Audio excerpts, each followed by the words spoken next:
Now we get into a portion of the game which essentially wrapping up loose ends. And that does continue even to 2.8. It's still just a fixing up loose ends portion. So, welcome to Kingdom Hearts 358 in 2 days. Now, the title may be a little confusing right now, but by the end you'll understand what it means. So, this takes place in essentially the same time as Kingdom Hearts Chain of Memories. But this follows the path of Roxas. We see Roxas wake up in Twilight Town in front of the mansion, with Xemnas sort of walking up and going, "Your name is," and he makes the name Sora, flips it around a little bit and puts an X in it, and tells him his name is Roxas. And this isn't just a one-off thing. This is true for every character in the organization. All of their names are their actual names when they were living with an X in the middle of it. Like how Xemnas is Ansem with an X in it. Zigbar is Brigand with an X in it. Zaldin is Dylan with an X in it, etc., etc. And so, when telling Roxas his name, he invites him to join the organization. And so, this is day one of his time in the organization. Essentially, all this game is, story-wise, is Roxas living out his daily life in the Organization 13. And it will span exactly 358 days. Essentially close enough to a whole year. His whole year in the organization before he ultimately leaves in Kingdom Hearts 2 and all that jazz.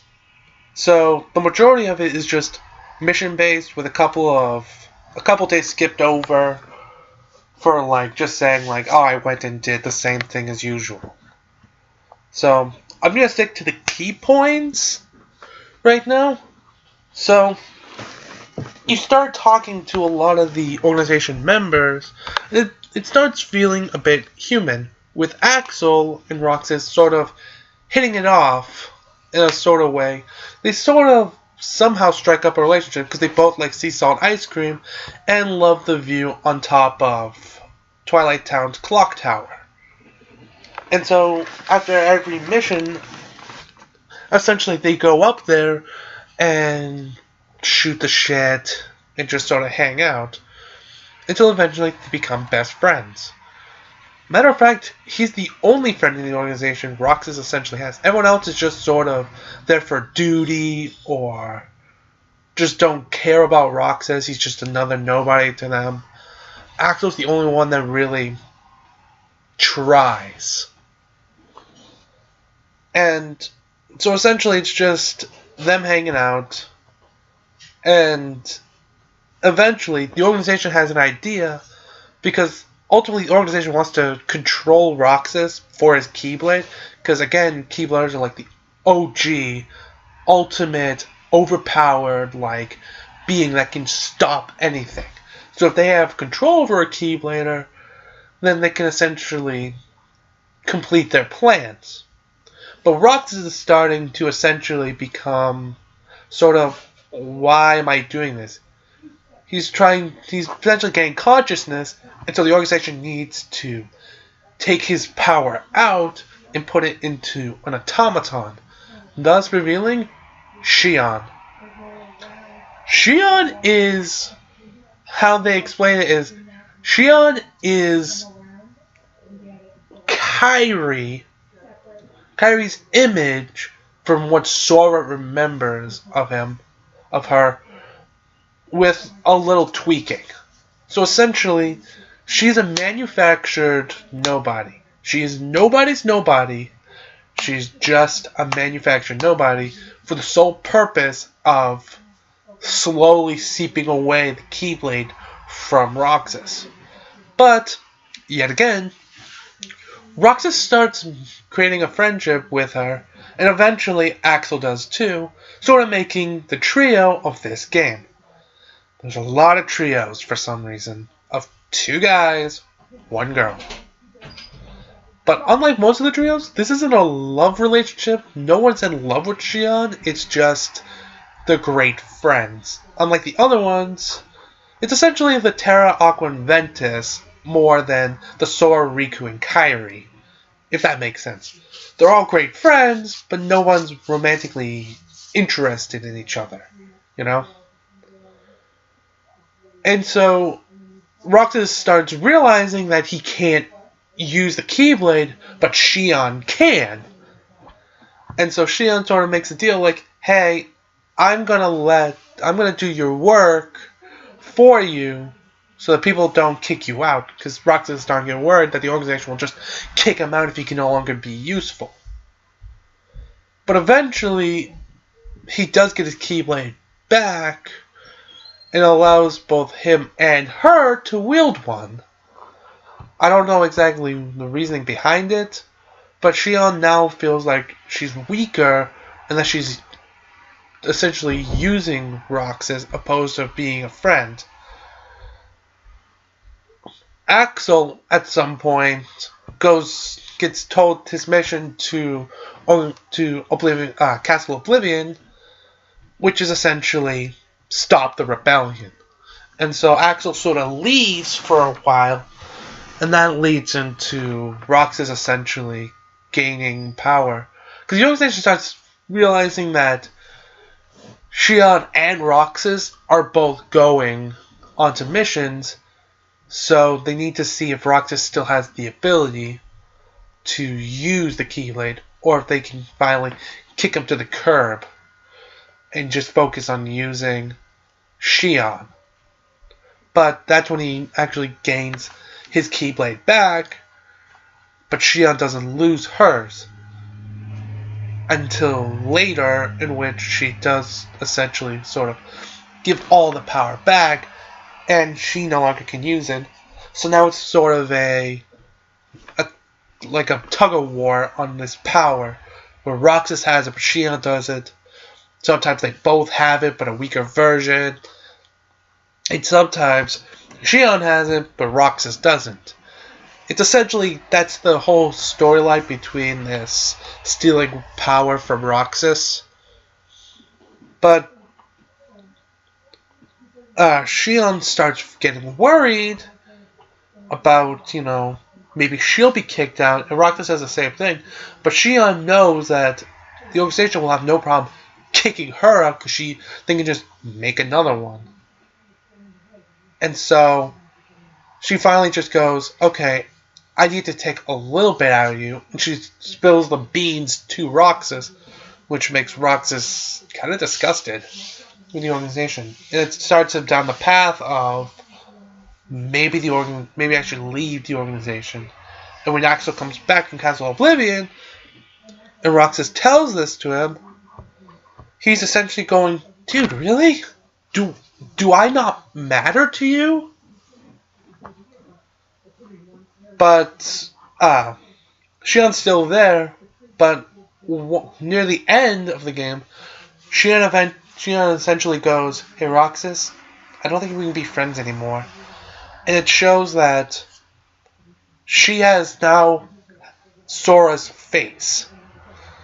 And she is turning into Sora.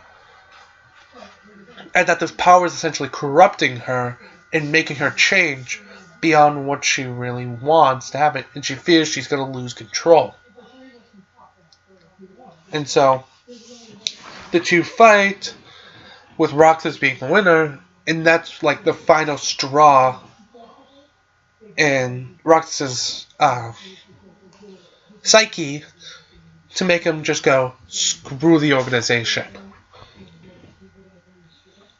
And so he leaves that night with Axel going, come on, Roxas! Roxas, come on, man! Don't I matter? With Roxas also saying, like, nobody would miss you. And he goes, you're wrong! I would. Kind of making a bromance out of this trio more than anything else. But anyways, Shion actually does not die, but she goes to Namine in the mansion in Twilight Town. It pretty much goes, I want you to erase me from everyone's memory. I want you to completely erase me. And Namine's pretty much going, are you sure about this? It'll be like you never existed. Everything relating to you will have never happened. Nobody will remember it. She goes, that's what I want. I don't want him being connected to me. So Shion kind of has more than a friendship mentality to Roxas, but it really isn't much. But that's really just a throwaway line to explain why Roxas wouldn't remember Shion, as well as Axel won't remember Shion. But it's just, And so when Roxas leaves, he faces off with Riku, like in Kingdom Hearts 2, and that's when Riku goes handsome, knocks Roxas out, brings him to Diz, and they put him in the digital world so that Namine can fix Sora's memories and put it into Roxas. With the ending of the game is essentially Roxas waking up thinking it's summer vacation. They've implanted memories for him being in summer vacation, and the memories of Hannah, Pence, and Olette, and all this. So it's just, the ending is sort of, here's Kingdom Hearts 2's story, you know the rest. Which, to me, is a little weird of a thing to do, because it just, there's really not much else. I may have overlooked some, but this is the major point of 358 in 2 days, is tying up the loose ends of Roxas in the organization. And they sort of try to implement the idea of Shion, but then they scrap it because they remember that she wasn't a part of it. She was not part of the Organization 13. Nobody talks about her. Nobody mentions her. There's not a 14 slot for Shion. It's Organization 13. That's that. And so, that's really where I'm going to end it here, because I can't think of anything else that I might have overlooked or a higher meaning to this, aside from Axel and Roxas are indeed best friends, and that Axel wasn't trying to use an emotional tie with him to essentially try to get back in the organization.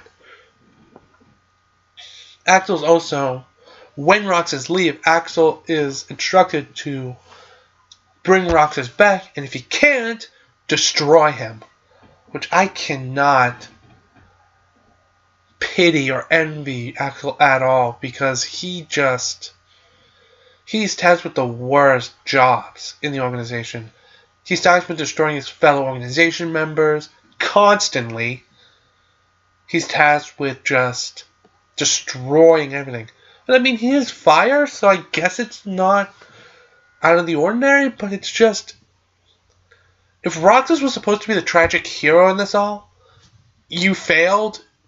Axel is the biggest tragic hero of all, because his story, he actually has one awesome friend. He actually has a friend in the organization, and that friend ultimately leaves, and now he's tasked with an option: get destroyed himself, or destroy his best friend and continue working for an organization that really doesn't care about anyone. So, in the next episode, I'll be talking about Kingdom Hearts Recoded. I'll see you in the next episode. Adios, my friends.